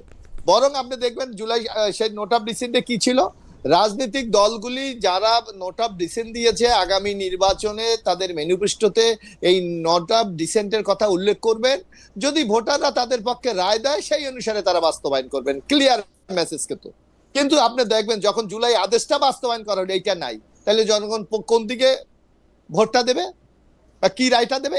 শুধু আরেকটা না, আপনার নিশ্চয়ই দীর্ঘদিন আপনি গণমাধ্যমে আছেন, আপনি দেখবেন বাংলাদেশে এখন পর্যন্ত এই যে 2026 4টা গণভোট হয়েছে, এর মধ্যে জিয়াউর রহমান সাহেবের আমলে একটা প্রশ্ন হ্যাঁ না, আপনি কি জিয়াউর রহমানের সাপোর্টকে সময়কালকে সমর্থন করেন, ইয়েস অর নট? এরশাদ সাহেবের আমলে একই কিছু ঘটেছিল। খালেদা জিয়ার আমলে আপনি দেখবেন এটা কনস্টিটিউশনাল গণভোট ছিল, সেখানে ছিল যে আপনি কি প্রেসিডেন্সিয়াল গভর্নমেন্ট থেকে মন্ত্রিপরিষদ শাসিত সরকারে ফিরে যাবেন সংসদীয় গণতন্ত্রে, হ্যাঁ না ছিল। কিন্তু এবার আপনি লক্ষ্য করবেন প্রশ্নটা কি করা হয়েছে, এই প্রশ্নের আপনি তো মোশাররফ ভাই মানে ডাক্তার আসিবার মানে পর না পূর্বে রোগী মারা গেল, মানে একটা ঘটনা ঘটে যাওয়ার পর আপনি এগুলি কইতেছেন কেন? গণভোটে আমি বলি, আমি আপনাকে গণভোটে 4টা প্রশ্ন থাকবে, আপনারা দেখছেন। আপনার সর্বোচ্চ নেতা জনাব তারেক রহমান আমাদেরকে ভোট দিতে বলছেন, হ্যাঁ ভোট দিতে বলছেন। এখন আমি অস্বীকার করি না, আমাকে একটু বলেন, আমি অস্বীকার করি না। আপনি দেখবেন, আপনি বলছেন আপনি কি ডাক্তার আশীর্বাদ মরিয়া না, আমরা মরার আগেই কিন্তু আমরা বলেছি। আপনার মনে আছে যে দিন জুলাই আদেশ জারি করলেন, আপনি যদি একটু আপনার আর্কাইভ খুঁজে দেখেন যে মির্জা ফখরুল ইসলাম আলমগীর সাংবাদিক সম্মেলন করে স্পষ্ট ভাষায় বলেছে যে ইন্টেরিয়াম গভর্নমেন্ট, বিশেষ করে প্রফেসর আলী রিয়াদ যেই আদেশ তৈরি করে রাষ্ট্রপতি দিয়া জারি করিয়েছে তা টোটাল জুলাই সনদের সাথে প্রতারণা করা হয়েছে। জাস্ট প্রতারণা শব্দটা আপনি দেখবেন। এখন আমি বলি, এখানে মিলন ভাই আছেন, আপনি আছেন, দর্শকরা আমাদেরকে দেখছেন, 4টা প্রশ্ন আপনার গণভোটে। আমরা ভাই আমাদের নেতা জনাব তারেক রহমান বলেছে হাতে আপনারা ভোট দেন, আমরা অস্বীকার করি না, হাত তো এখন আমরা ভোট দিয়েছি। কিন্তু 1 2 3 আমি বলি মানি, আমরা এখনো তো মানি, আমরা তো এখনো মানি। প্রশ্ন 4টা না 39টাই কথা কেন কইতেছেন? না না না, আমি বলি না ঘটনা, আপনি 4টা মেনে নিছি তো ভাই, আমি তো 4টা মেনে নিছি। মহিউদ্দিন আলমগীর, আপনি খালেদ মহিউদ্দিন, আপনি শুনলে আপনি বুঝতে পারবেন। খালেদ ভাই, আমি 3টা আমি মনে করেন কোন কারণে ধরেন, আমি মনে করেন আমি 4টার 3টা সমর্থন একটা করি না, আমার কোন স্কোপ আছে নাই, তারপর আমি মনে করলাম 4টাকে আমি মেনে নিলাম। আমরা 3টা হলো কনস্টিটিউশনাল অ্যামেন্ডমেন্ট, আর লাস্টে কি আপনি বলেছেন যে রাজনৈতিক দলগুলি জুলাই সনদে যে নোট অফ ডিসেন্ট দিয়েছে, জনগণ যদি তাদের পক্ষে সমর্থন সেইটা বাস্তবায়ন করব। তা আমার পক্ষে তো 51% জনগণ আমাকে রায় দিয়েছে ইন্ডিভিজুয়াল, একটা দল হিসাবে। আর আমার দলের যে ছিল জোট ছিল, জোটের আরো 5%।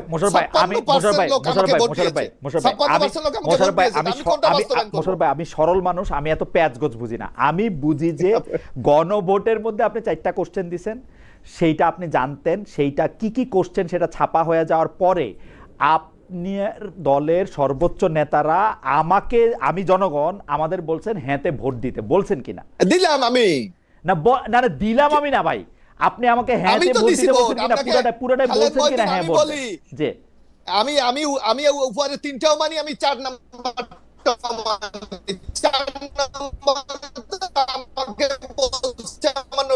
বাস্তবায়ন করার অধিকার তো জনগণ ভোট দিয়েছে। আপনি ধরেন ঠিক আছে গণভোটটা আমি বুঝলাম, কিন্তু গণভোটের ক্ষেত্রে কেন যে আপনারা এই যে 4 প্রশ্নের কথা এখন বলেন, 4 প্রশ্নের কথা আমরা তখন বলছিলাম এবং আমি বলছিলাম যে কি জানি না। হাউএভার কিন্তু আপনারা ভোট দিতে কইছেন, ওখানে ভোট দিছেন, কিন্তু আপনারা আইন মানে বিচার বিভাগের জন্য আলাদা সচিবালয়টা বাদ দিলেন কেন? আমি একটু বলছি, আমি আপনার টোটাল প্রশ্নটি বলেছি। আপনি দেখবেন 133টি অর্ডিন্যান্স জারি করা হয়েছিল, মিলন ভাই এখানে আছে। আমরা ডক্টর ইউনূস সরকারের সেটা 1 মাসের মধ্যে আইনে পরিণত করতে হবে, সেটা বিশেষ কমিটিতে পাঠানো হয়েছে, বিশেষ কমিটিতে আলোচনা করে সংসদ উত্থাপন হয়েছে। এবং আপনি যদি দেখেন বাংলাদেশ না পৃথিবীর ইতিহাসের রেকর্ড যে 6 দিনে আমরা 98টি আইন পাস করেছি, এটা বিশ্বের কোন পার্লামেন্টে দেখা যায়। বিচার বিভাগের জন্য আলাদা সচিবালয় আমি একটু বলি আপনি 98টা গেলে বাদ থাকে কয়টা? 35টা। এর মধ্যে আপনি মিলন ভাই আছে, তারা কয়টা নোট অফ ডিসেন্ট দিয়েছে, আমরা কয়টা নোট অফ ডিসেন্ট দিয়েছি? সেটা হলো বলছে যে যেগুলি বিশেষ কমিটিতে নোট অফ ডিসেন্ট দেওয়া হয়েছে বা কোনো প্রশ্ন উদ্বেগ করা হয়েছে, সেগুলি পরবর্তীতে অধিক আলোচনা করে স্টক হোল্ডারদের সাথে আলোচনা করে আমরা বিল হিসাবে উপস্থাপন করব। আমরা তো এখনো সেই স্ট্যান্ডে আছি, যার জন্য আমি এখন বলি আমার মনে হয় মিলন ভাই গিয়েছে করতে পারলেন বিচার বিভাগ আলাদা করাটা, বিচার বিভাগের সচিবালয় আলাদা করতে পারলেন কেন? এইটার মধ্যে ওখানে কিছু ফল ছিল যেগুলি বিএনপি সারা জীবন আইনের ফল ঠিক করা যায় ভাই। আমি একটা কথা বলিনি, আপনাকে দেখেন আমরা তো এগুলো বাতিল করি নাই এখনো, আমরা বলেছি এগুলি সংসদে উত্থাপন হবে। আবার পিছানো হলে ওর মধ্যে অনেকগুলো অ্যামেন্ডমেন্ট দরকার আছে, সংশোধনী দরকার আছে। অ্যামেন্ডমেন্ট দিতেন যেমন আপনাকে বলি, আর আপনাকে বলি গুম কমিশন, না আমি একটু ভাই আমার অভিজ্ঞতা আপনি শুনেন। 98 সালে বিচারপতি মোস্তফা কামালের নেতৃত্বে 5 জন বিচারক বৈশা বলছে বিচার বিভাগ আলাদা হবে 98 সালের ডিসেম্বর মাসে। আপনারা ক্ষমতায় আসছেন হচ্ছে সর্বোচ্চ রায়, শেষ রায়। আপনারা ক্ষমতা আসছেন 2001 থেকে 2006 পর্যন্ত, আপনারা ওই অটুক কাজও করেন নাই। মধু সাহেব আমাদেরকে সামনে দেয়া বলছে করব না, করেন নাই আপনারা। এখন এটা মধুদার সাহেব বলতে পারে, এটা তো করেন তো নাই। আচ্ছা মধু সাহেবের কথা বাদ দেন, মধু সাহেব উনি আর এখন আমাদের মাঝে নাই, আপনারা তো করেন তো নাই। আপনি এখন আমি বলি, এখন আমি একটা উদাহরণ দিলে আপনি বুঝতে পারবেন। যেমন আপনার ব্যাপারে একটু বলেন, আপনারা করেন তো নাই। বলছি আমি একটা বলি, যেমন গুম কমিশন, গুম কমিশনে বলা হয়েছে যে গুম কমিশন এটা তদন্ত করবে, তদন্ত করে এইটা আন্তর্জাতিক অপরাধ, এটা এই তদন্ত রিপোর্ট দেবে। তারা মানতে পারে নাও মানতে পারে, তা আমরা বলেছি না এইটাকে আমরা এই গুম কমিশনকে আমরা ক্ষমতায়ন করব, যাতে গুম কমিশনের এই তদন্তটাই সর্বোচ্চ তদন্ত হয়। কোথাও বলা হয়েছে শাস্তি 14 বছর, আমরা বলেছি না, এটা গুমের শাস্তি হতে হবে যাবজ্জীবন মৃত্যুদণ্ড। এইগুলি তো আপনার বেসিক পয়েন্ট, এখানে তো দ্বিমত নাই। এই সব জায়গাগুলি রিপেয়ার করে আমরা সংসদে এটা আবার উত্থাপন করা হবে। একদম মোশাররফ ভাই, আপনার কথা পরিষ্কার। আমরা একটু মিলন ভাইকে শুনি। মিলন ভাই, এই প্রসঙ্গে যদি আপনার কিছু বলার থাকে, যে আসলে বিএনপি জুলাই আপনারা সংসদে কয়েকবার মানে একাধিকবার অন্তত ওয়াকআউট করেছেন এই প্রসঙ্গে, এবং বিএনপির ইন্টেনশন আপনারা দেখতে পাচ্ছেন যে ইটস নট দ্যাট গুড। আপনি যদি এই প্রসঙ্গে একটু ছোট করে বলেন, তারপর আপনার কাছে আমি প্রশ্নে আসি। জি, আমি যেটা বলতে চাচ্ছি প্রথমে সেটা হলো যে আমাদের মাননীয় সংসদ সদস্য মোশাররফ ভাই একটা মানে রেকর্ড করার কথা বললেন যে অল্প কয়েকদিনে তারা অনেক বিল পাস করেছেন, কিন্তু আর একটা রেকর্ড মিলন ভাই আপনিও ছিলেন, একটু বলি ছিলাম তো বটেই। জি, তো আর একটা রেকর্ডের কথা আমাদের মোশাররফ ভাই বলেন নাই, সেটা হলো সংসদটা এমন ভাবে ডাকা হয়েছে মানে টাইম মানে ডেটের ব্যাপারে, যাতে করে আপনার পিঠটা দেওয়ালে আগে ঠেকে আছে, you have no alternative but to pass, এই একটা সিচুয়েশন মানে ওখানে ছিল। তো এখন মানে এই শেষ যে একটা বিল আনছে সে সম্পর্কে বলি, একদম শেষ দিনে যেটা হলো আর কি। এই বিলটা হলো যেটা আশিক চৌধুরী এটা করার কথা বলছিলেন, যে আশিক চৌধুরীর বিরুদ্ধে আমাদের মির্জা ফখরুল ইসলাম আলমগীর সাহেব, আমাদের সালাউদ্দিন ভাইরা অনেক নিন্দামন্দ করেছেন, এবং তাকেই আবার তারা রেখে দিয়েছেন যাতে করে ওয়ান স্টপ সার্ভিস দেওয়া যায় আর কি। সেইটা বিলটা যে নিয়ে আসলেন মানে অল্প কিছু সময়ের মধ্যে, আমার মনে আধা ঘন্টাও হবে না আর কি, আধা ঘন্টার মধ্যে সব কিছু শেষ করে ফেললেন আর কি। আমাদের কোনো কথা বলতে দিলেন না, কোনো আপত্তি শুনলেন না আর কি।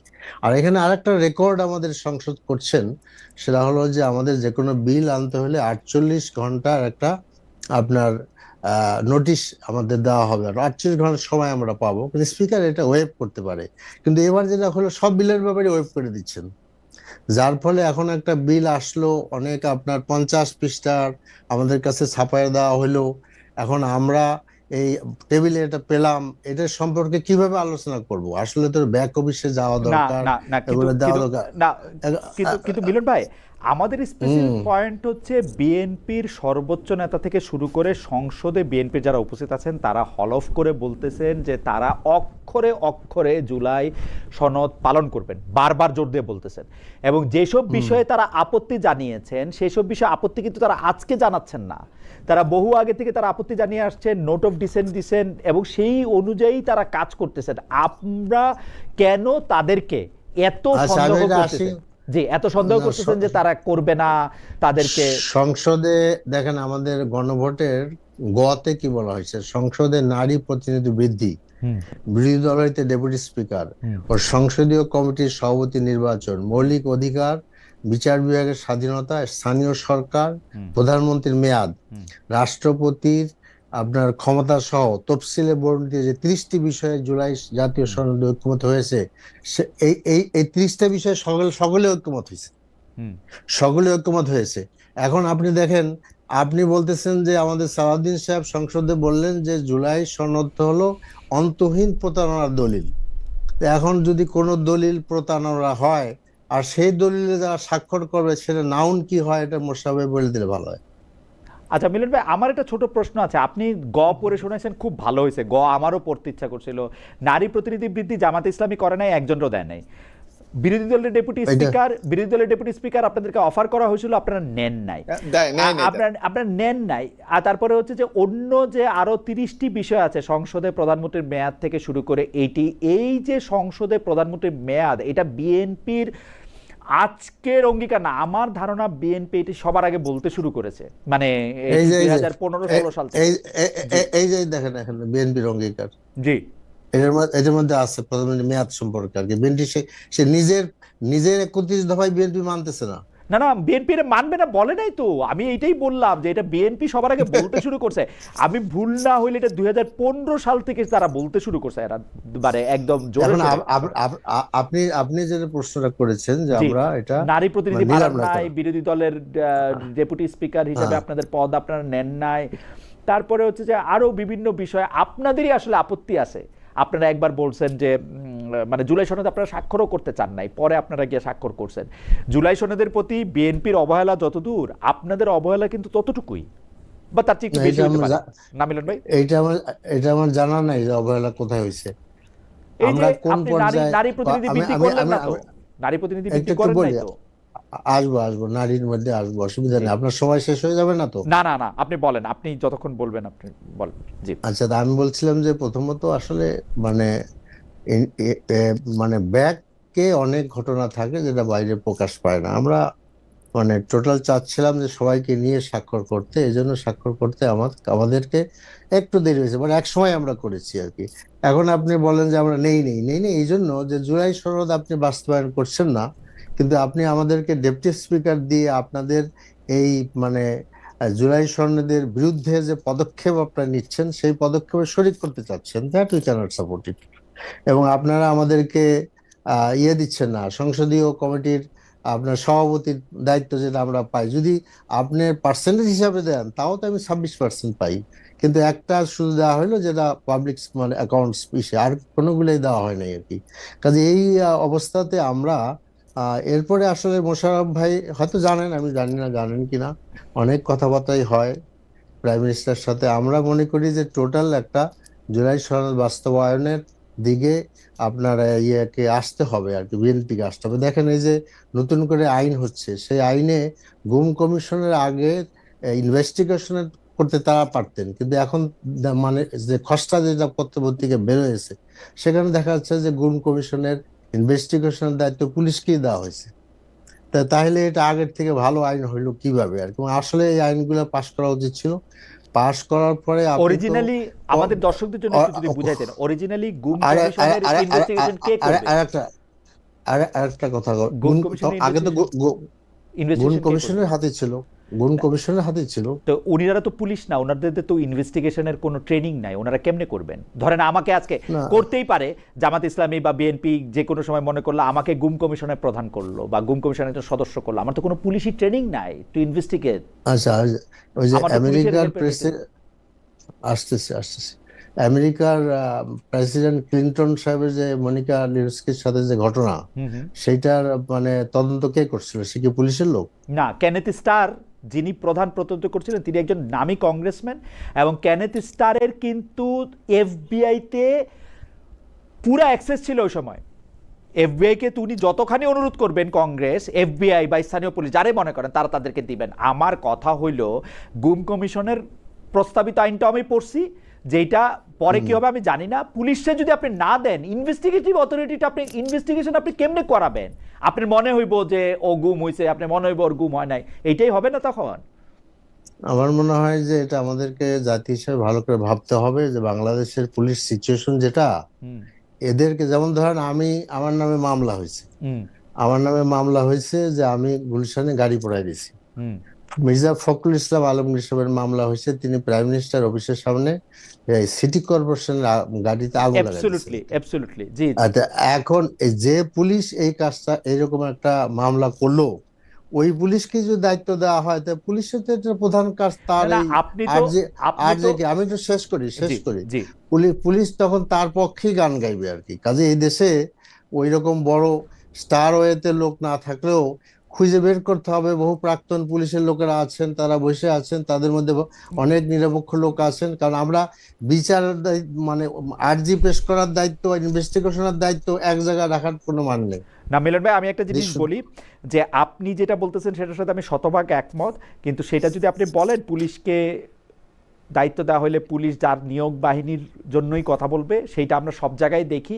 আপনি শত কমিশন করেও এটা আপনি আসলে বন্ধ করতে পারেন নাই। আমাদের দুর্নীতি দমন কমিশন আছে, আমাদের মানবাধিকার কমিশন আছে, আমাদের এমনকি আমাদের বিচার বিভাগের নিয়োজিত নানা ধরনের কমিশন আছে, আইন কমিশন, এরা সবাই মানে তাদের নিয়োগ উপর দিয়েই কথাবার্তা বলে। কিন্তু ইনভেস্টিগেশন এজেন্সি আপনি রাখবেন যে কোনো র্যান্ডম লোক, এখন খালেদ মহিউদ্দিনের দিবেন যে তুমি এজেন্সিটা মানে এইটা গুমের এটা হয় বলে মনে হয় না আমার। যাক মিলন ভাই, আমি নারীদের প্রসঙ্গে আপনি কি বলতে চাইছিলেন, নারীদের প্রসঙ্গটা আপনি একটু বলেন। তাইলে কি আমি খালেদ মহিউদ্দিনকে আসলে পুলিশের দিয়ে ইনভেস্টিগেশন করতে একমত? জি, আমার কাছে মনে হয় ইনস্টিটিউশনগুলি প্রত্যেকটাকে ঠিক মতো করে রাখতে হবে। যেই পুলিশ আমার মার্ডার কেসের তদন্ত করবে, সেই পুলিশ আমার গুম কেসেরও তদন্ত করতে হবে। আমার বিশ্বাস করতে হবে আমার প্রতিষ্ঠান গড়ে তুলতে হবে। সেই প্রতিষ্ঠানরে কোনো একটা ফেসিবাদী শাসকের পদতলে রাখা যাবে না, সেটা পুলিশে অবশ্যই রাখা যাবে না। পুলিশ আর বিচার বিভাগ এদের মধ্যে থাকলে এটা হবে না। গুম কমিশন দিয়ে আমি বাঁচতে পারবো না, এটা হচ্ছে আমার পয়েন্ট। আমি এখানে দুইটা তিনটা কথা বলতে চাচ্ছি। একটা কথা হলো যে গুম কমিশন, যে আমরা ইন্টারিম গভর্নমেন্ট যে গুম কমিশন করেছিল, এই গুম কমিশনের কাজ কিন্তু একটা বেশ ঐতিহাসিক কাজ হয়েছে। দলিলটা অনেক বড়, সেখানে তারা সুন্দরভাবে করতে পেরেছিলেন। সেখানে নূর খান ছিল, নাবিল ইদ্রিস ছিল, একজন জাস্টিস ছিলেন, আরো বোধহয় একজন ছিলেন আর কি। কাজে আমাদের দেশে আমরা যদি এরকম ভাবে শুরু করতে পারি, এটা একটা রেজাল্ট আমরা পাবো আর কি, এটা মনে করি। এবং আমরা দেখছি যে আমরা যখন একটা মানুষ পুলিশের কাছে ধরা পড়ে, অ্যারেস্ট হয়, তার কোনো মান সম্মান ইজ্জত কিছুই থাকে না। আমি যখন প্রথম অ্যারেস্ট হইলাম, ওই নাজিবুদ্দিন রোডের মানে জেলখানা থেকে পুলিশের গাড়ি আমার কোর্টে নিয়ে যায়, আর লোকেরা চারিদিকে চিৎকার করে চোর চোর চোর চোর। আর এই যে পুলিশের গাড়ির মধ্যে একটা বেস পর্যন্ত নাই, কোনো কিছু ধরার নাই, যখন গাড়ি ব্রেক করে তখন সব লোক হুমড়ি খেয়ে পড়ে। এই গাড়িতে আমাদের মওদুদ সাহেবও চড়ছে, নিজামী সাহেব চড়েছেন, অন্যরা চড়েছেন। এই সবগুলোর আমার মনে হয় একটু সংশোধন করা প্রয়োজন। যারা যখন ক্ষমতায় থাকে তখন এদিকে কেউ তাকায় না আর কি। যারা বহু বছর জেলে থাকলো, সেই জেল সংস্কারের চিন্তা আমাদের মাথায় আসে না আর কি। এই জন্য আমি মনে করি যে কোনো ক্রমেই এই পুলিশের হাতে, অন্তত বর্তমান পুলিশের হাতে এটা করে দেওয়ার কোনো সুযোগ নেই। দেয়ার শুড বি ইন্ডিপেন্ডেন্ট, মানে আপনি ইনস্টিটিউট গড়ে তুলি।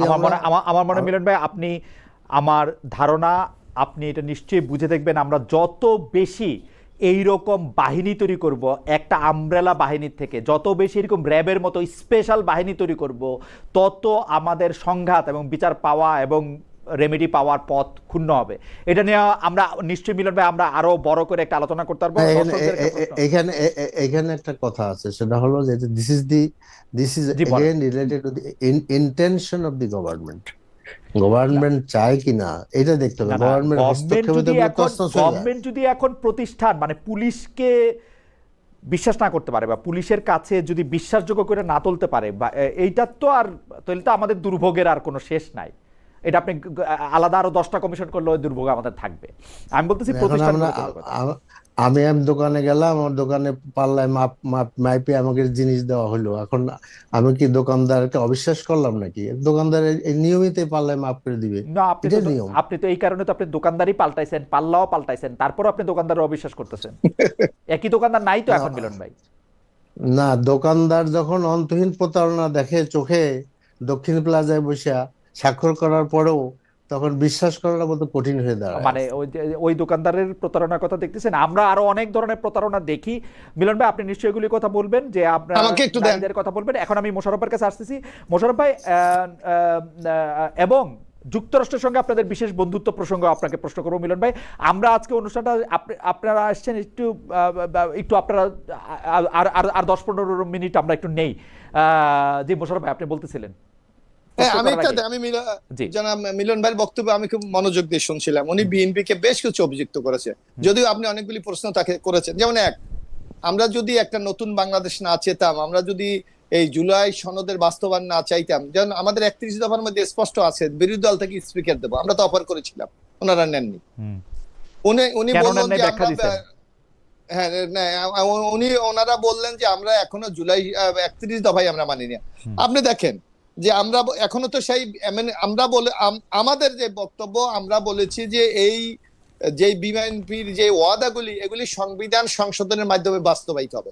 আপনি জুলাই সনদ যদি দেখেন জনাব খালেদ মহিউদ্দিন, আপনি দেখবেন স্পষ্ট ভাবে লেখা আছে 1 থেকে 47 নাম্বার পর্যন্ত সংবিধান সংশোধনের মাধ্যমে বাস্তবায়ন করা হইবে। এটা ওনারাও স্বাক্ষর করেছে, আমরাও স্বাক্ষর করেছি। এখন এর মধ্যে কি আছে? এর মধ্যে আপনি দেখবেন যে আমরা কেয়ারটেকার গভর্নমেন্টে ফিরে যাব। ইতিমধ্যে কিন্তু মহামান্য আদালত রায় দিয়েছে যে আমরা অলরেডি ফিরে গেছে। আমরা বলেছি প্রধানমন্ত্রীর মেয়াদকাল 10 বছর হবে। আপনি দেখবেন বিএনপি এখনো অটুট, এটা বিলের মাধ্যমে এটা বাস্তবায়ন হবে। আমরা বলেছি আগামীতে সকল নির্বাচন কেয়ারটেকার অধীনে হবে। আমরা বলেছি প্রেসিডেন্ট এবং প্রধানমন্ত্রীর ক্ষমতার মধ্যে একটা ব্যালেন্স হবে। সামনে বিল আপনি দেখতে পারবেন। আমরা বলেছি যে লোকাল গভর্নমেন্টে কোনো মার্কা থাকবে না। ইতিমধ্যে সেটা বাস্তবায়নের পথ হয়েছে, এটা বাতিল করে দেওয়া হয়েছে। আমরা বলেছি যে একটা আপার হাউস তৈরি হবে। ওনারা এটা নিয়ে ওই যে প্রমোশন নিয়ে কিন্তু মোশাররফ ভাই, হ্যাঁ আপনি যদি আপনারা কি কি করছেন সেটা তো আমরা মোটামুটি জানি। আমরা তো মানে না, ওনারা বলছে যে আমরা নাকি এটা আমাদের 31 দফার সাথে আমরা প্রতারণা করছি। অথচ আপনাকে বললাম এগুলো 31 দফার বিষয়। আমরা বলেছি ফ্যামিলি কার্ড করব, আমরা ফ্যামিলি কার্ড বাস্তবায়ন করেছি। আমরা বলেছি কৃষি কার্ড করব, 31 দফাতে দেখেন আপনি আছে, আমরা বাস্তবায়ন করেছি। আমরা বলেছি গাছ লাগাবো, আমরা বাস্তবায়ন করেছি। আমরা খাল কাটবো, বাস্তবায়ন মিলন ভাই যে দুইটা পয়েন্ট বলছে সেই দুইটা পয়েন্টের ক্ষেত্রে আপনারা বলেন যে গুম কমিশনের ক্ষেত্রে আপনারা গুম কমিশনটা মানেন নাই, বলছেন এটা ভালো করে আনবেন। আনার পরে আপনারা দেখা গেল ইনভেস্টিগেশনের দায়িত্ব আপনারা পুলিশকেই দিচ্ছেন। মানে আপনারা ইনস্টিটিউশনগুলিরে আগের মতো করেই ব্যবহার করতেছেন, যেটা উনি একটি উদাহরণ। হ্যাঁ, মোশাররফ ভাই, কার ঘাড়ে কয়টা মাথা? আপনারা একটা ইন্ডিপেন্ডেন্ট কমিশনের দায়িত্ব যদি পুলিশের কাছে দেন। আমি একটু বলি খালিদ মহিউদ্দিন, আমি একটু বলি, আপনি দেখবেন আপনি যদি এখন আমাদের আমলাতন্ত্র কি আপনি অস্বীকার করতে পারবেন? না, অস্বীকার কেন? আপনি কি পুলিশকে অস্বীকার করতে পারবেন? পারবো না তো। আপনার কথা হলো আমাদের যে দায়িত্ব, আমাদের জামাতে ইসলামীর যারা সংসদে আছে এই প্রতিষ্ঠানগুলিকে নিরপেক্ষভাবে গড়ে তোলা, এবং তারা যদি তাদের দায়িত্বের ক্ষেত্রে অবহেলা করে সেখানে শাস্তির ব্যবস্থা। আপনি এখন দেখেন 18 রাতে নির্বাচন হয়েছিল, আমি মনে আছে টকশোতে 1000 বার বলেছি, আওয়ামী লীগ বলেছিল প্রমাণ কি? এখন প্রমাণ বের হয়েছে না, এবং সেই ডিসিএসপি দেরকে ইতিমধ্যে চাকরিতে অব্যাহতি দেওয়া হয়েছে না। না, সেই ডিসিএসপিদের স্যাক করা হয়েছে, প্রমাণের ভিত্তিতে করা হয়েছে তখন। আর এখন সেই প্রমাণ আমাদের সামনে আসে নাই, কিন্তু আমরা সেই জায়গার মধ্যে থেকে আমরা গলা চেঁচাইছি 1 কোটি বার 18 ইলেকশনের পরে, গলা চেঁচাইতে দেশ থেকে জার্মানি গেছি গিয়া। কিন্তু আমরা তো ওই সময় আমাদের হাতে কিছু ছিল না, কিন্তু এখন আমাদের হাতে কি আছে? মিলন ভাই আপনাকে কোন দিকে দৃষ্টি আকর্ষণ করতেছে এটা আপনি একটু দেখেন ভাই। না, আপনি দেখবেন আজকে এখানে আমি অভিযুক্ত, আমি অনুমানের ভিত্তিতে অভিযোগ করছি। আমি অনুমানের ভিত্তিতে করতেছি না ভাই, আমি যেটা চোখে দেখি সেটা আমি আপনাকে বলি ভাই। আমি দেখলাম কোন প্রতিষ্ঠানের প্রতি আমাদের সে বিশ্বাস স্থাপনটা করতে হবে। কেমনে করব ভাই, কেমনে করব? আপনার প্রতিষ্ঠানের শীর্ষ পুলিশ কর্মকর্তা কিভাবে জাতীয় মানে কিভাবে বিএনপির সঙ্গীত গাইছে, কিভাবে বিএনপির প্রতি তার লয়ালিটি আছে, সেটা আপনাদের সামনে বসে বলেন রে ভাই। আমরা কেমনে বিশ্বাস করব আপনাদের? আর আমরা তো চেষ্টা করছি এই অবস্থা থেকে বেরিয়ে যাওয়ার। তারে কোনো শাস্তি দিবেন আপনি? তারে কোনো শাস্তি দিবেন যে আপনাদের গান গায়? তারে তো পুরস্কারই দিবেন। আপনি আমাকে একটু বলতে দেন, তারপর আপনি দেখবেন এখানে মিলন ভাই বলেছে সংসদীয় কমিটি। ইতিমধ্যে প্রায় 39টি কমিটির মধ্যে মাত্র 59টি কমিটির মধ্যে মাত্র 15টা কমিটি হয়েছে, এবং সেখানে পর্ষণ অনুসারে তাদের সংসদে বিরোধী দলের প্রতিনিধিত্ব হলো 26%। আপনার 26% অনুসারে যে কয়টা মন্ত্রণালয়ের স্থায়ী কমিটি আছে সেগুলির চেয়ারম্যান তারা পাবে, তাতে 9টা না 10টা তারা পাবে। সুতরাং এটা দেখুক সামনে, এখনো হয় নাই। এখনই যদি আপনি ব্লেমটা করেন তাহলে কেমনে হবে আপনি বলেন? বরং আমরা এই অবস্থাটাকে এগিয়ে নিয়ে, আমি মিলন ভাইকে একটু বলি, মিলন ভাইকে এখানে ধন্যবাদ দেওয়া উচিত ছিল আমাদেরকে।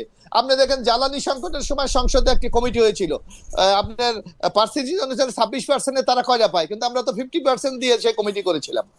দেখেন উনি জুলাই সনদ দিয়ে সংসদে 2 ঘন্টা আলোচনা হওয়ার কথা ছিল, ওনারা নিয়ম অনুযায়ী সময় পায় 52 মিনিট, ওনারা 1 ঘন্টা 18 মিনিট আলোচনা করেছে। আর আমরা যেখানে পাই 71% আমাদের ওখানে প্রতিনিধিত্ব আছে, আমরা আলোচনা করেছি 1 ঘন্টা 1 মিনিট। তো এইগুলিকে ওনারা একটা যে নতুন বাংলাদেশের যাত্রা, আমাদের মাননীয় প্রধানমন্ত্রী যে নতুন বাংলাদেশ শুরু করতে চাচ্ছে, এগুলো কি মিলন ভাইরা কি একটু বুঝতে পারছে না, অনুধাবন করতে পারছে না? আমি আবার আমার প্রশ্নটা করি। নাইম খান উনি বলতেছেন খালেদ ভাই ইদানিং তেলা মাথায় বেশি তেল দিচ্ছেন। এখন তেল কি মোশাররফ ভাইয়ের মাথায় বেশি নাকি মিলন ভাইয়ের মাথায় বেশি আমি বুঝতে পারতেছি না, কোন তেলা মাথায় তেল দিচ্ছেন? মিলন ভাই মাথায় বেশি। আজকে কারে তেল বেশি দিছি মোশাররফ ভাই, আপনি একটু বললেন তো। এটা আমার বড় ভাই। কিন্তু আপনি যেহেতু খালি আপনার কথাই বললেন, আমি একটু আপনার কাছে একটু প্রশ্নটা করে রাখি। সেইটা হইল প্রধানমন্ত্রী তারেক রহমানকে ব্রিক্স সম্মেলনে আমন্ত্রণ জানিয়েছেন ভারতের প্রধানমন্ত্রী নরেন্দ্র মোদী। আপনাদের যে রাজনৈতিক যেটা বলা হচ্ছে রাজনৈতিক অঙ্গীকার আছে, যেটা নোশন আছে, সেইটার ক্ষেত্রে দিয়া আপনি জানেন যে ওই পানি চুক্তিটার মেয়াদ শেষ হচ্ছে, নতুন পানি চুক্তি করতে হবে। তো আপনাদের রাজনৈতিক অঙ্গীকার এবং ভারতের সাথে অভ্যন্তরীণ সম্পর্ক, এই দুইটারে আপনি আসলে কিভাবে দেখেন? আমরা দেখছি যে আপনিও আন্তর্জাতিক বিভাগের যে বিএনপির সংসদীয় দলের যে গ্রুপ, সেইটার মধ্যে আপনিও মাননীয় সদস্য। মোশাররফ ভাই আপনাকে প্রশ্নটা করে রাখলাম, আমি একটু মিলন ভাইয়ের কাছে যাই। মিলন ভাই, আমরা আপনাকে ওই যে নারী বিষয়ক, মোশাররফ ভাই আরেকটা, মিলন ভাই একটা 10টা সেকেন্ড, আমাদের একজন দর্শক আমাদেরকে মানে আটটু হইলে মনে হয় খুনি করে ফেলবে। উনি বলতেছে যে আচ্ছা বিএনপির প্রতিমন্ত্রীর ঘটনা কি, বা মন্ত্রী পরিষদের একজন সদস্যের ঘটনা কি? আমাকে বলতেছে যে জামাতের এমপিকে বহিষ্কার করেছে জামাত দল, বিএনপির ব্যাপারটাকে মিডিয়া থেকে লুকায় রাখছে। তার আগে আমি বলে রাখি, জামায়াতের এমপির প্রতি অন্যায় করা হয়েছে, তাকে তার ঘরের ভিতর ঢুকে যে মবটা করা হয়েছে সেটাকে আমি অনৈতিক মানে অন্যায় মনে করি। জামায়াত কেন তাকে সাসপেন্ড করলো এইটাও জামাত আসলে ব্যাখ্যা দিতে পারে ইচ্ছা করলে। আপনাদের মন্ত্রীর কি ব্যাপার, আপনারা কি আড়াল করে রাখছেন? আপনি দেখেন, আমরা লক্ষ্য করে না আমাদের মন্ত্রী কি, আপনি আমাদের মনে হয় একজন মন্ত্রীর ইউনিয়নের নাম নিয়ে আপনি হয়তো বলছেন।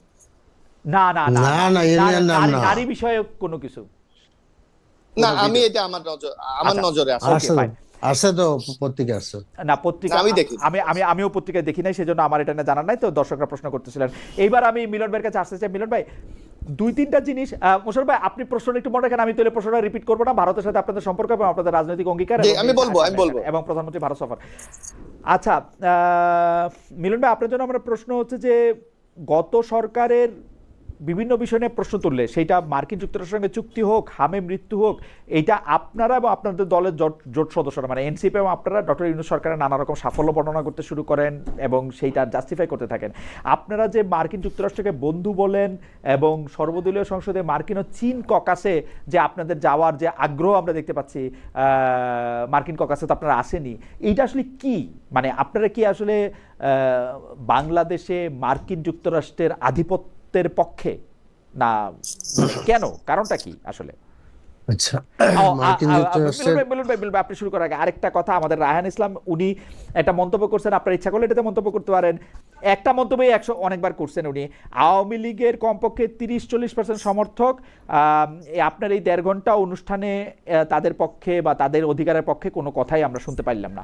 যাই হোক, বাংলাদেশে 30-40% আওয়ামী লীগের সমর্থক রয়েছে, আপনাদের 1.5 ঘন্টার অনুষ্ঠানে এরকম কোনো কথাই শুনতে পাইলাম না। এই ছিল তার মন্তব্য। মিলন আপনি বলেন, আন্তর্জাতিক সম্পর্ক, মার্কিন যুক্তরাষ্ট্র আপনাদের বন্ধু, ককাস, দক্ষিণ প্লাজায় মার্কিন অনুষ্ঠান, চুক্তি। আচ্ছা, আমি এর আগে একটু ব্যাক করতে চাচ্ছি। সেটা হলো যে আমাদের দুদক, জাতীয় মানবাধিকার কমিশন, তারপরে আপনার বিচার বিভাগ, এগুলোর স্বাধীনতা বলতে কি বোঝা যায় এই জিনিসটা একটু বলতে চাচ্ছি, এবং সেটা হচ্ছে কিনা সে দেখতে হবে। আমি যেটা মনে করি যে এইসব প্রতিষ্ঠানের আপনার লোক নিয়োগ, বাজেট প্রণয়ন, জনবল নিয়োগ, কার্যক্রম পরিচালনা করার যে একটা অধিকার, সে অধিকার যদি থাকে একটা প্রতিষ্ঠান স্বাধীনভাবে কাজ করতে পারে। বিচার বিভাগের স্বাধীনতা বলতে মোটা দাগের 3টা জিনিস আসে। ডিটেলসে না যায় যে বিচার বিভাগে বিচারক নিয়োগ, তাদের পদোন্নতি বদলি, যেটা সেক্রেটারিয়েটের মাধ্যমে করার কথা, এটা আমাদের মানে আমরা যদি করি তাহলে বিচার বিভাগের স্বাধীনতা আমরা নিশ্চিত করতে পারবো। কিন্তু আমরা দেখেছি যে সবগুলা থেকেই যেই অ্যাটর্নি জেনারেলের হাত দিয়ে সচিবালয় হয়েছে, সেই অ্যাটর্নি মানে তখন তিনি এখন তিনি ল মিনিস্টার, তিনি সেটাকে আবার রহিত করে দিলেন আর কি।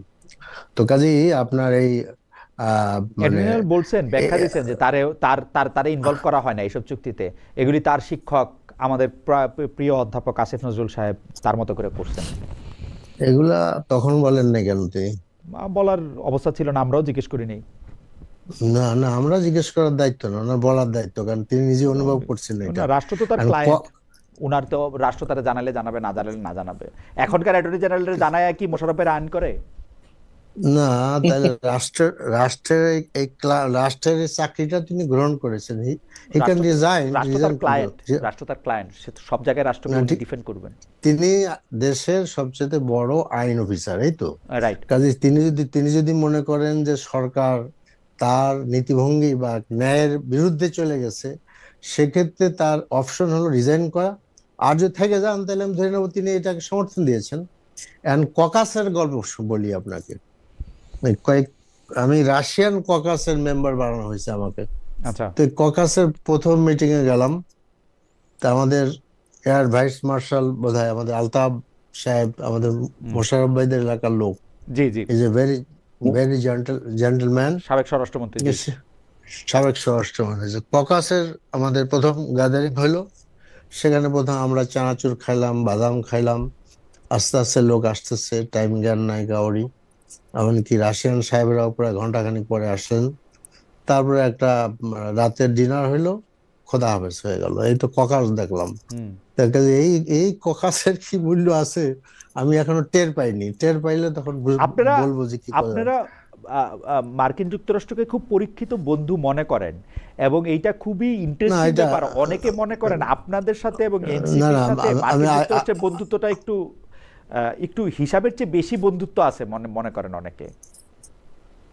না, আমার মনে হয় আপনি আমাদের লিডার অফ দ্য অপোজিশন একটা কথাকে আপনি এখানে ধরছেন। আমি মনে করি না এটা এতভাবে।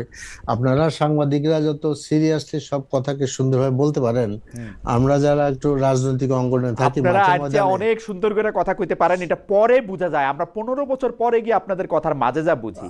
আপনার মুখ দিয়ে কিন্তু চেষ্টা করেও বাইরে হবে না জনাব শফিকুর রহমানের মুখ দিয়ে যে রাশিয়া আমাদের প্রকৃত বন্ধু, এটা বাইরে হবে না। না, আমি বলি আমি তো রাশিয়ার ককাসে আছি, আপনি বলবেন মানে জি বলেন। আমি বলছি যে সেটাকে এর দ্বারা ওই ব্যাখ্যা করার কোনো সুযোগ নাই আর কি, আমি যেটা মনে করি আর কি। তো কাজে ককাস দিয়ে আসলে কে কার বন্ধু নির্ণয় করা খুব মুশকিল। আর একটা কথা আমি বলি, মোশাররফ ভাই যেটা বলেছেন সংবিধান সংস্কার এবং সংবিধান সংশোধন, সংশোধনের মাধ্যমে বেসিক স্ট্রাকচারে আপনি কোনো পরিবর্তন আনতে পারবেন না, কিন্তু জুলাই সনদে বেসিক স্ট্রাকচারের পরিবর্তনের প্রস্তাব আছে। হাইকোর্ট বাইরে নিয়ে যাওয়া, জাতীয় মানে মূলনীতি পরিবর্তন সহ আমাদের মানে আপনার এই আপার হাউস করা, এগুলা মোশাররফ ভাই বলছেন ওনারা এটা করবেন আর কি। করলে কি হবে, আমি যদি কোর্টে যাই, এটা যদি চ্যালেঞ্জ করি, ওই আগে যেরকম এরশাদের আমলে আপনার হাইকোর্টকে বাইরে নিয়ে যাওয়া হয়েছিল, সেটা কিন্তু টিকে নাই আর কি। সেই কারণে মানে কনস্টিটিউশনাল প্রয়োজনে আপনার এইটাকে সংশোধন মানে জুলাই সনদের জন্য যে সংস্কার পরিষদ করা দরকার ছিল, এই সংস্কার পরিষদ যদি করা হতো তাহলে এই প্রশ্নগুলো আসতো না আর কি। আর যে কাজে আমি মনে করি যে এখানে বিএনপি যেটা জামাত মনে করে যে বিএনপি তার বেসিক জায়গা থেকে সরে গেছে আর কি, তারা জুলাই সনদের বাস্তবায়নের দিকে হাঁটছে না আর। কাজে আমার কাছে আমাদের আপত্তিটা ওখানেই, জুলাই সনদ বাস্তবায়ন করা উচিত। এখন জুলাই সনদ দিয়ে মিলন ভাই, আমার রিডিং হচ্ছে জুলাই সনদ থেকে সবাই সরে গেছেন আপনারা। না, আমরা সরে যাই না। না, আমরা সরে যাইনি। আপনি পয়েন্ট আউট করলে আমি বলবো আর কি। নারীদের প্রসঙ্গটা বলছিলাম। আচ্ছা বলি, নারীদের প্রসঙ্গটা বলি। না, নারী গেল, ডেপুটি স্পিকার নিল না। আসেন ডেপুটি স্পিকারটা ব্যাখ্যা দিয়েছেন, নারীদেরটা বলেন নাই আর কি উনি। আচ্ছা, নারীদের ব্যাপারে বলি শুনেন। আমাদের দেশে আমরা ইউরোপিয়ান ইউনিয়নের একটা প্রোগ্রামে গেছিলাম, সেখানে আমি ছিলাম, ব্যারিস্টার আরমান ছিল। ইউরোপিয়ান ইউনিয়ন নারীদের প্রসঙ্গে তুললো আর কি। এটা তারা দুইজনকে জিজ্ঞেস করলো, বিএনপি এবং জামাতকে।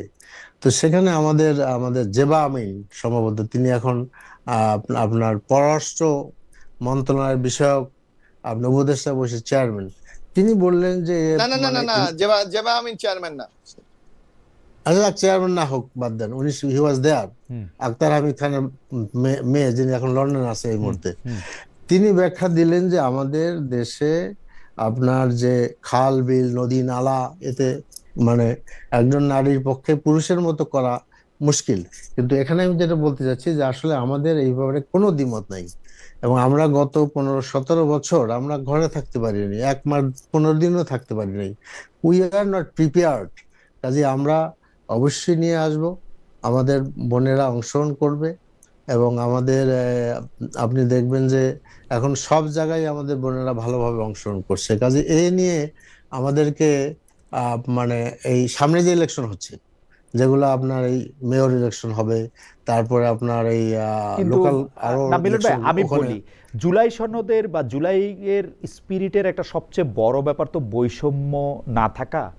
আপনারা তো মানুষের মধ্যেই বৈষম্য করতেছেন, এই কথা আমরা এরকম জুলাইয়ের আগে শুনি নাই। আপনার নারীদের ক্ষেত্রে বৈষম্য করতেছেন, তাদের কর্মঘণ্টা কমায় দিতে বলতেছেন, আলাদা চাকরি করার কথা বলতেছেন, এরকম নানা ধরনের কথা আপনারা বলতেছেন।